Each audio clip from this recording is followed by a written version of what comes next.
Como é que a gente pode ter certeza do que se passa na cabeça de outra pessoa? A gente assume que existe uma ponte entre nós, né? Uma compreensão mútua do que é alegria ou tristeza. Mas e se essa ponte for uma ilusão? E se a própria estrutura da nossa realidade for feita de algo tão instável quanto a linguagem? O psicanalista Jacques Lacan já começa a análise dele jogando fora o nosso manual de instruções psicológico. Essa ideia de que tristeza vem de um desejo que não se realizou, para ele isso é uma miragem. As paixões humanas, elas não seguem uma lógica tão simples de causa e efeito. E para provar isso, ele nos apresenta casos que, olha, parecem ter vindo de outra dimensão. Pensa só nisso. Meses de dedicação, tratando pedras comuns como se fossem o maior tesouro do mundo. E aí, quando tudo é destruído, a reação é nada. Ele simplesmente começa de novo. Tentar aplicar as nossas noções de apego, de perda, aqui é inútil. Esse quebra-cabeça força a gente a procurar uma lógica completamente diferente. E Lacan nos dá outro exemplo que dá um nó na cabeça. Uma criança que, ao levar um tapa, pergunta se foi um carinho ou uma palmada. A reação dela depende da palavra, da convenção, não do ato em si. O ponto crucial é esse. O significado não está na coisa, mas na rede de regras e palavras que a envolve. É a linguagem que dá ao tapa o seu poder. Essa dependência toda da palavra para dar sentido a um ato nos leva direto para a ideia central de Lacan. Nós não experimentamos o mundo diretamente. Nós o acessamos através de uma estrutura que já existe antes de nós, a linguagem. E para desemaranhar isso, Lacan divide nossa experiência em 3 registros que se conectam. Vamos começar com o alicerce de tudo, o simbólico. Pensa nele como se fosse o sistema operacional da realidade humana. Essa rede imensa de palavras, leis, costumes, o que o Lacan chama de tesouro dos significantes, que permite que a gente diga a mesa e todo mundo concorde com o que isso significa.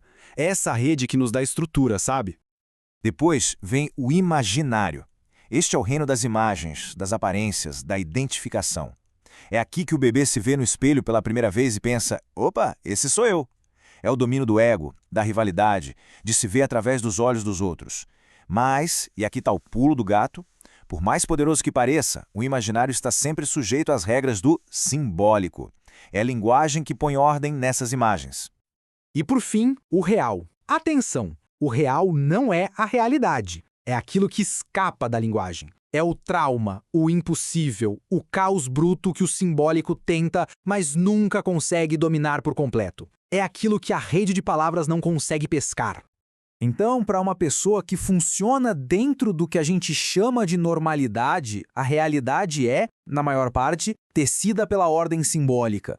É essa estrutura de linguagem que a gente compartilha, que mantém tudo coeso, que nos dá um lugar no mundo e um senso de realidade estável. Mas o que acontece quando existe uma falha fundamental bem nessa estrutura? Bom, agora a gente vai para a teoria do Lacan sobre a causa estrutural da psicose. E veja bem, não se trata de uma falha química ou de um trauma psicológico no sentido comum. É uma falha na própria arquitetura da realidade da pessoa. Lacan usa uma metáfora genial, o ponto de basta. Imagina um estofado como esse da imagem. São aqueles botões que seguram tudo no lugar, que dão a forma. No nosso universo de significados, certos conceitos-chave funcionam exatamente assim, como âncoras para toda a realidade. Pense em palavras como pai, lei ou desejo. Na neurose, um pensamento proibido é reprimido, ou seja, ele entrou no simbólico, mas foi empurrado para o inconsciente. Na psicose, acontece algo muito mais radical, a foraclusão. Um desses pontos de basta fundamentais, um significante essencial, nunca nem foi inscrito no sistema. Ele foi rejeitado desde o início. Existe um buraco na própria trama do simbólico. Essa falha estrutural é como um banquinho de 3 pernas. Ele pode parecer estável por anos, funcionando normalmente, até que a vida apresenta uma situação que exige apoio exatamente naquela perna que está faltando. E é nesse momento que tudo desmorona. Certo. Então o que acontece quando esse pilar fundamental está ausente e a estrutura simbólica entra em colapso? A experiência não é de um vazio, mas de algo muito, muito diferente. Sem a âncora do simbólico compartilhado, o mundo perde sua estabilidade. De repente, tudo começa a significar, mas de uma forma esmagadora e pessoal. Uma piscadela, a cor de um carro, uma palavra ouvida por acaso, tudo se dirige diretamente à pessoa, carregado de uma certeza absoluta.